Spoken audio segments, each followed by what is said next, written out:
பல கோடி பெண்கள் தான் பூமியிலே வாழலாம். ஒரு பார்வையால் மனதை பறித்து சென்றவள் நீயேடி.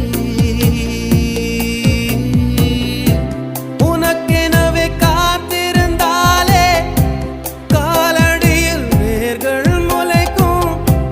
காதலில் வலியும் இன்பம் தானே தானே. உனது பேரெழுதி பக்கத்துல எனது பேரை நானும் எழுதி வச்சேன். அது மழையில் அழியாம கொடை பிடிச்சேன். மழை விட்டும் நான் நனஞ்சேன்.